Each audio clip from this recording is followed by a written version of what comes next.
Hello नमस्कार, मी साधना स्वागत करते तुमचं पुन्हा एकदा माझ्या यूट्यूब चॅनलवर।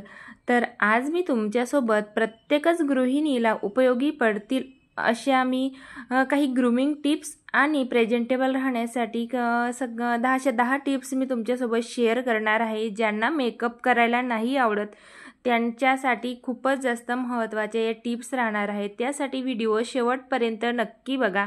आपल्या ग्रूमिंग टिप्समधली पहिली जी टिप्स आहे ती म्हणजे चेहऱ्यावरचे अनावश्यक हेअर रिमूव्ह करणे। हे खूपच जास्त इम्पॉर्टंट असतं। तर मार्केटमध्ये अशा प्रकारचे रेझर अवेलेबल आहेत। कार्मसीचं रेझर हे सगळ्यात जास्त बेस्ट आहे, हे नक्की यूज करा। हे अतिशय स्मूथली आपल्या चेहऱ्यावरचे याच्याने केस रिमूव्ह होतात। आणि चेहऱ्यावरचे हेअर रिमूव्ह करायचे आधी पूर्ण चेहऱ्याला मॉइश्चरायझर लावा किंवा तुम्ही ऑइल लावून देखील हे हेअर रिमूव्ह करू शकता। डायरेक्टली चेहऱ्यावर ते अप्लाय करायचं नाही, नाहीतर चेहऱ्याला इजा होऊ शकतात। तर या ठिकाणी बघू शकता तुम्ही किती सारे केस हे निघताय। तर अशा प्रकारे दर 15 दिवसातनं किंवा महिन्यातनं किंवा आठवड्यातनं हे आपण चेहऱ्यावरचे अनावश्यक हेअर काढणं खूपच जास्त गरजेचं असतं। यामुळे आपला चेहरा हा खूपच जास्त ग्लो करायला लागतो आणि चेहऱ्यावर जर का केस असले तर मग चेहरा जास्तच हा खराब वाटतो। त्यामुळे हे अनावश्यक हेअर चेहऱ्यावरचं काढणं खूपच जास्त गरजेचं असतं। आणि याच रेझरने मी आयब्रोसुद्धा करत असते। जर का तुम्हाला व्यवस्थित करता येत असेल तर हे कार्मसीच्या रेझरने थ्रेडिंगसुद्धा खूप छान होते, नक्की ट्राय करून बघा। आणि व्यवस्थित असं याला यूज करायची टेक्निक आपल्याला यायला पाहिजे। तर या ठिकाणी तुम्ही बघू शकताय की किती व्यवस्थित असे हेअर रिमूव्ह झालेले आहेत। आणि मग कोणाला वाटत असेल की हे रेझरने हेअर रिमूव्ह केल्यामुळे परत एक्स्ट्राची ग्रोथ होते का, तर अजिबात पण नाही होत। मी 2 ते 3 वर्षापासून हे रेझर यूज करते, तर अजिबात पण एक्स्ट्राची ग्रोथ होत नाही। जी नॉर्मल आपली केसांची ग्रोथ असते चेहऱ्यावरची तीच होत असते। तर हे रेझर यूज केल्यानंतर त्याला क्लीन करणं देखील तेवढंच जास्त महत्त्वाचं असतं। तर चला नेक्स्ट टिप्स आपण बघूया। तर या ठिकाणी योगा आणि एक्सरसाइज हे करणं देखील तेवढंच जास्त महत्त्वाचं आहे। आकर्षक दिसण्यासाठी एक्सरसाइज, योगा हे आपल्या डेली रुटीनमध्ये आपण ॲड करायलाच पाहिजे। आणि पुढची महत्त्वाची गोष्ट म्हणजे हायड्रेशन, जे की आपल्या बॉडीसाठी आणि चेहऱ्यासाठी खूपच जास्त महत्त्वाचं आहे। त्यासाठी पाणी हे भरपूर पिणं तेवढंच जास्त गरजेचं आहे। दिवसभरातनं आपण 3 ते 4 लिटर एवढं पाणी प्यायलाच पाहिजे। आणि सकाळी उठल्याबरोबर खाली पोटी चहा डायरेक्टली पिऊ नका। त्याआधी आपल्या बॉडीसाठी पाण्याची किंवा हायड्रेशनची जास्त गरज असते, त्यामुळे पाणी पिणं जास्त महत्त्वाचं आहे। तर नेक्स्ट टिप्स म्हणजे लिप केअर किंवा लिप स्क्रब। यासाठी आपण मार्केटमध्ये भरपूर असे स्क्रब अवेलेबल असतात। ते नसेल आपल्याला घ्यायचं तर आपण घरच्या घरी अशा प्रकारे, जर तुमच्याकडे वेळ नसेल तर गरम पाण्यामध्ये अशा प्रकारचा फायबर टॉवेल घ्या, तो डीप करा आणि त्याच्याने देखील तुम्ही पूर्ण लिप्स ला अशा प्रकारे स्क्रब करू शकता। छान असं पुसून घ्या, पूर्ण डेड स्किन याची रिमूव्ह होत असते। नाहीतर तुम्ही घरी कोकोनट ऑइल घेऊ शकता, त्याच्यामध्ये थोडं कॉफी पावडर टाकून देखील तुम्ही स्क्रब करू शकतात। तर पुढची महत्त्वाची टीप आहे ते म्हणजे स्किन केअर रुटीन। तर भरपूर अशा गृहिणी आहेत किंवा महिला आहेत ते स्किन केअर रुटीन त्यांचं रेग्युलरली ठेवत नाही। त्यामुळे आपल्या वयापेक्षा आपण अधिकच जास्त मोठे दिसायला लागतो। तर असं न करता डेली स्किन केअर करणं खूपच जास्त महत्त्वाचं आहे।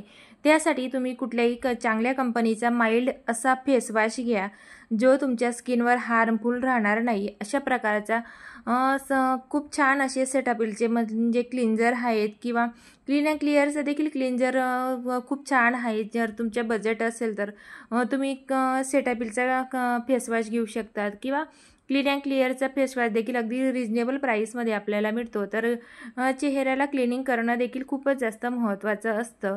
तर त्यानंतर आपल्या स्किन केअरमध्ये डेली आपण मॉइश्चरायझर आणि सनस्क्रीन हे ॲड करायलाच पाहिजे। तर अतिशय रिजनेबल प्राईसमध्ये पॉन्डचा मॉइश्चरायझर येतो, खूपच छान क्वालिटीचा आहे।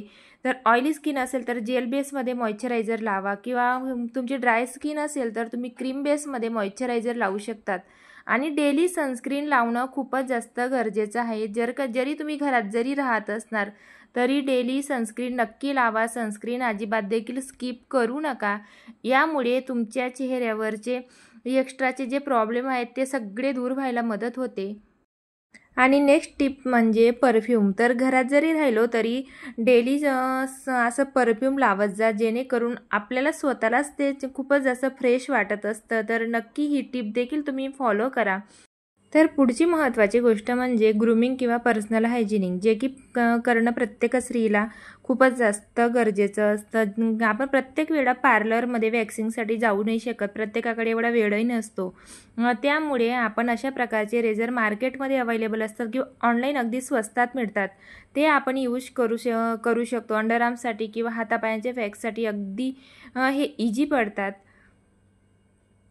तर चला या ठिकाणी नेक्स्ट म्हणजे फेसची डीप क्लिनिंग किंवा क्लीनअप. हे दर आठवड्याला आपण करणं खूपच जास्त इम्पॉर्टंट आहे. तर त्यात आपल्याला स्टेप बाय स्टेप एक क्लीनअप दर आठवड्याला करणं खूपच जास्त गरजेचं आहे. कारण यामुळे आपल्या चेहऱ्याची सगळी डेड स्किन रिमूव्ह होते. तर आपण घरगुती असं क्लीनअप करू शकतो. तर या ठिकाणी आपण स्क्रब हे घरच्या घरी कसं तयार करायचं हे देखील मी तुम्हाला सांगते. तर या ठिकाणी आपण टोमॅटोला थोडी साखर लावा, अर्धा टोमॅटो कट करून आणि त्याच्याने स्क्रब करा. त्यानंतर चेहऱ्याला अशी गरम पाण्यामध्ये आपण रुमाल डीप करून स्टीम घेऊ शकतो. यामुळे आपले सगळे ब्लॅक हेड्स, व्हाईट हेड्स हे रिमूव्ह होतात. तर दर आठवड्याला असं चेहऱ्याची डीप क्लिनिंग करणं किंवा क्लीनअप करणं खूपच जास्त गरजेचं आहे. तर या ठिकाणी चेहऱ्याला छान अशी आपण स्टीम घेऊ शकतो किंवा आपण पाणी गरम करून पातेल्यामध्ये देखील आपण स्टीम घेऊ शकतो. तर मार्केटमध्ये भरपूर असे स्टीमर अवेलेबल असतात, ते देखील आपण घेऊ शकतो आणि त्याच्याने देखील स्टीम खूप छान प्रकारे घेता येते. आणि नेक्स्ट म्हणजे चेहऱ्याला जर का तुम्हाला स्क्रब किंवा स्टीम घ्यायला एवढा वेळ नसेल तर तुम्ही चेहऱ्याला छान असा फेस पॅक लावू शकता. तर घरच्या घरी इझिली आपण साधा असं बेसनचा फेस पॅक, गुलाबजल किंवा कच्चं दूध आणि हळद टाकून हा फेस पॅक इझिली बनवू शकतो. यामुळे आपल्या चेहऱ्याला अगदी नॅचरल ग्लो येतो. नक्की ट्राय करून बघा.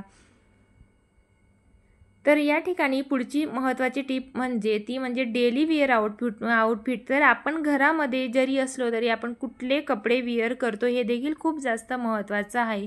तर या ठिकाणी अशा प्रकारचे कुर्ता सेट येतात, ते देखील तुम्ही घरामध्ये डेली यूजसाठी वापरू शकतात. किंवा मॅक्सी जर तुम्ही घालत असणार तर मॅक्सीमध्ये सुद्धा खूप वेगवेगळ्या प्रकारच्या मॅक्सी आहेत, त्या तुम्ही यूज करू शकतात. तर अशा प्रकारचे जर का कुर्ता सेट आपण घातले तर आपल्याला देखील दिवसभर अगदी फ्रेश वाटतं आणि लुक हा आपले एलिगंट वाटत असतो. तर तुम्ही बघू शकताय की हा मी कुर्ता सेट फ्लिपकार्टवरनं घेतलेला आहे, खूप छान क्वालिटीचा आहे. तर अशा प्रकारचे कॉटनचे कुर्ता सेट आपण डेली वेअरसाठी यूज करू शकतो. जर का तुम्हाला स्लीवलेस कुर्ता सेट घालायची आवड असेल तर तुम्ही अशा प्रकारचे देखील हे कुर्ता सेट कॉटनचे अगदी स्वस्तात मिळतात, रिजनेबल प्राईसमध्ये कुर्ता सेट मिळतात, हे देखील तुम्ही यूज करू शकतात. तर चला, हा आजचा व्हिडिओ तुम्हाला कसा वाटला मला नक्की कमेंटमध्ये सांगा आणि आय होप की तुम्हाला हेल्पफुल असा हा आजचा व्हिडिओ वाटला असेल. तर चॅनलला सबस्क्राईब नक्की करा आणि व्हिडिओला लाईक करायला विसरू नका. बाय.